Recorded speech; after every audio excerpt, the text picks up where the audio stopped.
ভবিষ্যৎবাণীর ব্যবসায় বা লাল বাতি জ্বলতে যাচ্ছে ঘানার সেই তান্ত্রিকের। অভিশাপ তুড়ি মেরে উড়িয়ে দিল মেসিরা।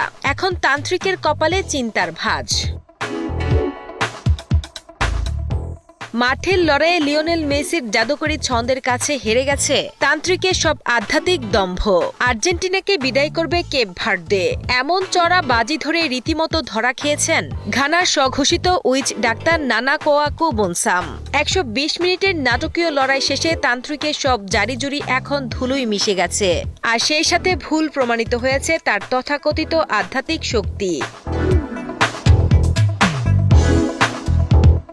চলমান 2026 বিশ্বকাপে হ্যারি কেনের গোল খরা আর ক্রোয়েশিয়ার বিদায় নিয়ে সফল ভবিষ্যৎবাণী করে রাতারাতি জনপ্রিয়তা পেয়েছিলেন এই তান্ত্রিক। মাঠের লড়াইয়ে 3-2 ব্যবধানে জয় নিয়ে নকআউট নিশ্চিত করার পর তান্ত্রিকের ভবিষ্যৎবাণী এখন স্রেফ হাস্যরসে পরিণত হয়েছে।